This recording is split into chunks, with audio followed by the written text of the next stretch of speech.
ಸಮಸ್ತ ಕನ್ನಡ ನಾಡಿನ ಜನತೆಗೆ ಮಹಾಶಿವರಾತ್ರಿ ಹಬ್ಬದ ಶುಭಾಶಯಗಳು.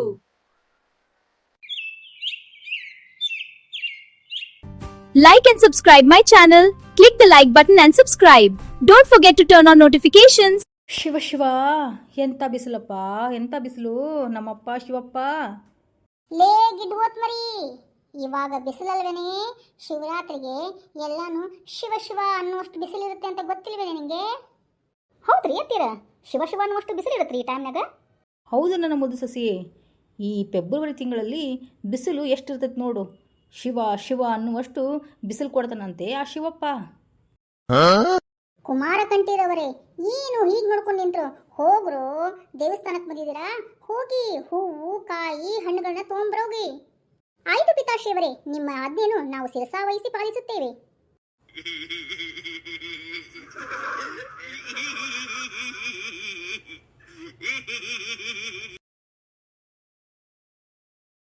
ಅತ್ತಿಯರ ನೋಡ್ರಿ, ಎಷ್ಟು ದೊಡ್ಡದೈತಿ ದೇವಸ್ಥಾನ. ಹೌದ್ರಿ ಅತ್ತಿಯರ, ಅಲ್ಲಿ ಸ್ನಾನ ಮಾಡ್ಕೊಂಡ್ ಬಂದ್ವಲ್ರಿ. ಯಾವ್ದ್ರಿ ಅದು ನದಿ? ಅದು ಕಪಿಲಾ ನದಿವಾ? ಈ ದೇವಸ್ಥಾನಕ್ಕ ದಕ್ಷಿಣದ ಕಾಶಿ ಅಂತನ ಕರೀತಾರ, ಗೊತ್ತನ? ಅತ್ತಿಯರ ಅತ್ತಿಯರ ರೀ ಅತ್ತಿಯರ, ನಾ ಹೇಳ್ತೇನ್ರಿ ಈ ಕತೆನ. ಅಯ್ಯೋ ಶಿಲ್ಪಾ ಬೇಬಿ, ನೀನೇ ಹೇಳ ಕತೆನ, ನಾವು ಈ ಕಿವಿಗಳಿಂದ ಕೇಳ್ತೀವಿ, ಆಯ್ತಾ? ರಾಮ್ ಬೇಬಿ, ಕತೆ ನಿನಗೆ ಗೊತ್ತಿರ್ಬೇಕನ್ಸುತ್ತೆ, ಆದ್ರೆ ಮರ್ತಿರ್ಬೇಕು. ರಾಕ್ಷಸರು ಮತ್ತು ದೇವತೆಗಳ ಮಧ್ಯೆ ಅಮೃತಕ್ಕೋಸ್ಕರ ಜಗಳ ನಡೀತಾ ಇತ್ತು. ಅವಾಗ ಸಮುದ್ರ ಮಂಥನ ಮಾಡುವಾಗ ವಿಷ ಹೊರಗೆ ಬಂತು. ನೀ ತಗೋ ನಾ ತಗೋ ಅಂತಂದ್ಬಿಟ್ಟು ಯಾರು ತಗೋಲೇ ಇಲ್ಲ ಆ ವಿಷಾನ. ಅವಾಗ ನಮ್ಮ ಶಿವಪ್ಪ ಬಂದ್ಬಿಟ್ಟು ಅದನ್ನ ಗಟಗಟ ಅಂತ ಕುಡಿದ್ಬಿಟ್ಟ. ಅವಾಗ ಶಿವನಿಗೆ ಕುತ್ತಿಗೆಯಲ್ಲಿ ಇನ್ನೇನು ಅವನಿಗೆ ಹೊಟ್ಟೆಯೊಳಗೆ ಹೋಗಬೇಕು ಅನ್ನುವಷ್ಟರಲ್ಲಿ ನಮ್ಮ ದುರ್ಗಮ್ಮ ದೇವಿ ಬಂದ್ಬಿಟ್ಟು ಆ ಶಿವನ ಕುತ್ತಿಗೆಯನ್ನು ಹಿಂಗೆ ಹಿಡಿದ್ಬಿಡ್ತಾಳೆ. ಹಿಡಿದಾಗ ಆ ವಿಷ ಕಂಠದಲ್ಲಿಯೇ ಉಳಿದ್ಬಿಡುತ್ತೆ. ಅವಾಗ ಅವನಿಗೆ ನೀಲಕಂಠ, ವಿಷಕಂಠ ಅಂತ ಕರೀತಾರೆ, ಗೊತ್ತಾ?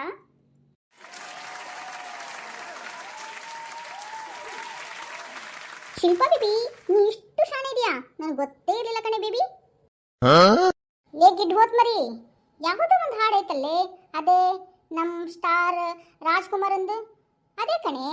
ನಂಜನಗೂಡ್ನಾಗ ಒಂದು ಹಾಡು ತೆಗ್ದಾರ ನೋಡು, ಅದು ಯಾವ ಹಾಡು ಐತಿ? ಸ್ವಲ್ಪ ಹಾಡೆ. ಯಾವ ಹಾಡು? ಹಾಂ, ಯಾವುದು? ಇಷ್ಟು ವಯಸ್ಸಾಯ್ತಾನೆ ನಿಂಗೆ, ಮರೆಯುವಂತ ಕಾಯಿಲೆ ಬಂದ್ಬಿಡ್ತಾ?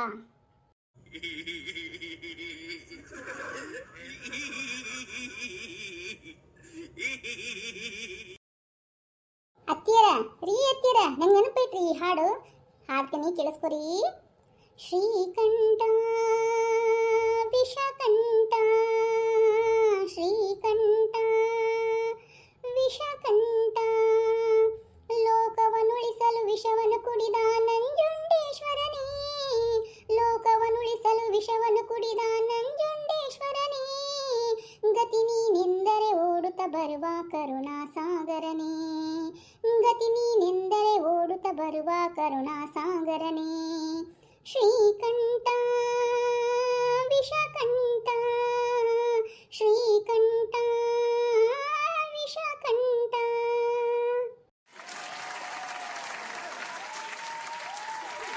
ನನ್ನ ಮುದ್ದು ಸೊಸಿ ನೋಡು, ಎಷ್ಟು ಚೆನ್ನಾಗಿ ಆಡ್ತಾಳೆ ನೋಡು. ನಡ್ರೋ ನಡ್ರಿ, ಶ್ರೀಕಂಠನ ದರ್ಶನ ಮಾಡೋಣ ನಡ್ರಿ. ಶಿವ ಶಿವ ಶಿವ ಶಿವ, ನಡ್ರಿಪ್ಪ ಒಳಗಡೆ. ಹರ ಹರ ಮಹಾದೇವ್, ಹೇಳ್ರೋ ಹರ ಹರ ಮಹಾದೇವ್, ಹರ ಹರ ಮಹಾದೇವ್. ಲೇ ಶಾಂತು, ನೋಡೆ ನೋಡೆ ಆ ಶಿವಪ್ಪನ ಅಲಂಕಾರ ಹೇಗಿದೆ ಅಂದರೆ 2 ಕಣ್ಣು ಸಾಲಂಗಿಲ್ಲ ಬಿಡು. ಇನ್ನೊಂದು 10 ಕಣ್ಣು ಕೊಟ್ಟರು ಅಪ್ಪ ದೇವಾ ಇನ್ನೊಂದು 2 ಕಣ್ಣು ಕೊಡಬಾರ್ದಾ ಅನಿಸ್ಬಿಡುತ್ತೆ, ಅಷ್ಟು ಚಂದ ಅಲಂಕಾರ ಮಾಡ್ತಾರೆ ನೋಡು. ಹೌದ್ರಿ ಮಾವರ, ಎಷ್ಟು ಚಂದ ಅಲಂಕಾರ ಮಾಡಿದ್ರು ನೋಡಿ ಶಿವಪ್ಪಗ. ಶಿವ ಶಿವ ಶಿವ ಶಿವ. ಅವ ಬೇ ನೋಡ್ಬೇ, ಹೆಂಗೆ ಲೈಟ್ ಹಾಕ್ಯಾರ ನೋಡು, ಪಳಪಳ ಪಳಪಳ ಅಂತ ಹೊಳಿತಾನೆ ಇದೆ ದೇವಸ್ಥಾನ. ಹೌದಪ್ಪ ಮಗನ, ಮತ್ತು ಇವ ಶಿವರಾತ್ರಿ ಅಲ್ಲನ, ಶಿವರಾತ್ರಿ ದಿನ ಹಿಂಗೆ ರಾತ್ರಿ ಇಲ್ಲೆಲ್ಲ ಬಂದು ಜಾಗರಣೆ ಮಾಡ್ತಾರಪ್ಪ.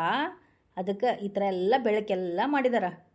ರೀ ಅತ್ತಿಯರ ಅತ್ತಿಯರ, ಅಲ್ಲಿ ದೇವಸ್ಥಾನದೊಳಗೆ ಅವು ಏನ ಹಸೂರು ಹಣ್ಣಿನಂತ ಇಟ್ಟಿದ್ದಲ್ರಿ, ಅದ ರೀ ಮುಳ್ಳು ಮುಳ್ಳು ಕತೆ ಇದ್ವಲ್ರಿ, ಅದು ಯಾವ ಹಣ್ಣು ರೀ ಅತ್ತಿಯರ? ಅದು ಅನವ, ಅದು ದತ್ತೂರಿ ಹಣ್ಣುವಾ ಸೊಸಿಯ. ಆ ಹಣ್ಣು ಶಿವನಿಗೆ ತುಂಬ ಇಷ್ಟ ಅಂತ.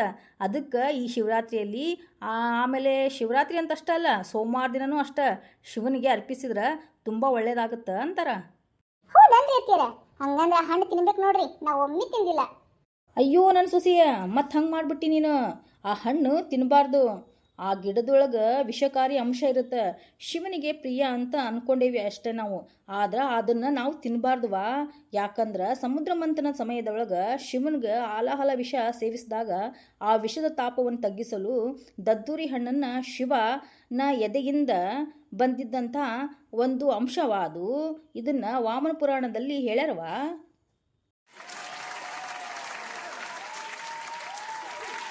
ಅಯ್ಯೋ ಶಿವನೇ ಶಂಭುಲಿಂಗ, ಅತ್ತಿಯರ ನೀವು ಹೇಳಿಲ್ಲ ಅಂದ್ರೆ ನಾ ತಿಂದ ಬಿಡ್ತಿದ್ ನೋಡ್ರಿ.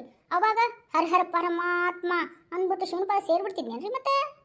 ಅಯ್ಯೋ ರಾಧಾ, ಹಾಗೆಲ್ಲ ಮಾತಾಡಬಾರ್ದವಾ. ಇವತ್ತು ಶಿವರಾತ್ರಿ ಐತವಾ, ಹಾಗೆಲ್ಲ ಮಾತಾಡಬಾರ್ದು. ಅತ್ತಿಯರ ಹಂಗಂದ್ರ ಶಿವರಾತ್ರಿ ಹಬ್ಬನ ಶಿವರಾತ್ರಿ ಜಾಗರಣೆನ ಯಾಕೆ ಮಾಡ್ತಾರ್ರಿ? ಅತ್ತಿಯರ ನಾ ಹೇಳಾರಿ, ನೀ ಪರ್ಮಿಷನ್ ಕೊಟ್ರೆ ಹೇಳ್ವಾ ನನ್ನ ಸೊಸೆಯ. ಪರ್ಮಿಷನ್ ಯಾಕೆ ಕೇಳ್ತಿದಿ? ನಾನದನೇ ಈ ಮನಿ ಹಿರಿಯ, ನಾನೇ ಪರ್ಮಿಷನ್ ಕೊಡ್ತಾ ಇದ್ದೀನಲ್ಲ. ಹೇಳು. ಮಹಾಶಿವರಾತ್ರಿ ಶಿವ ಮತ್ತು ಪಾರ್ವತಿಯ ವಿವಾಹವಾದ ದಿನ ಅಂತ ಹೇಳ್ತಾರೆ. ಶಿವನು ಜ್ಯೋತಿರ್ಲಿಂಗವಾಗಿ ಅವತರಿಸಿದ್ದು, ಸಮುದ್ರದ ಮಂಥನದಲ್ಲಿ ವಿಷ ಸೇವನೆ ಮಾಡಿದ್ದು ಹಾಗೂ ಬೇಟೆಗಾರನಾಗಿ ಮುಕ್ತಿ ನೀಡಿದ ಕಥೆಗಳ ಮೂಲಕ ಭಕ್ತಿ ಮತ್ತು ಜಾಗರಣೆಯ ಮಹತ್ವವನ್ನು ಹೇಳುತ್ತೆ. ಈ ದಿನದಂದು ಭಕ್ತರು ಉಪವಾಸ ಮಾಡ್ತಾರೆ, ಜಾಗರಣೆ ಮಾಡ್ತಾರೆ. ಹಾಗೆಯೇ ಶಿವಲಿಂಗಕ್ಕೆ ಬಿಲ್ವಪತ್ರೆ ಅರ್ಪಿಸಿ ಶಿವನ ಆಶೀರ್ವಾದನೂ ಪಡಿತಾರೆ. ರಾಧಾ ಅದೇನೋ ಹೇಳಿದಿಲ್ಲ, ಬಿಲ್ವಪತ್ರೆ ಆಮೇಲೆ ಬೇಟೆಗಾರ ಕಥೆ ಅಂತ. ನಂಗೂ ಸ್ವಲ್ಪ ಹೇಳಿ ರಾಧಾ, ನಾನು ಕೇಳಬೇಕು. ನಾನು ಹೇಳಿ ರಾಧಾ, ಹೇಳು ಪ್ಲೀಸ್. ಹೇಳ್ತೀನಿ, ಕೇಳಿಸ್ಕೋ ಶಿಲ್ಪಕ್ಕ. ಈ ದಿನ ಶಿವಪಾರ್ವತಿ ವಿವಾಹವಾದಂಥ ಪವಿತ್ರವಾದ ರಾತ್ರಿನೇ ಈ ಶಿವರಾತ್ರಿ.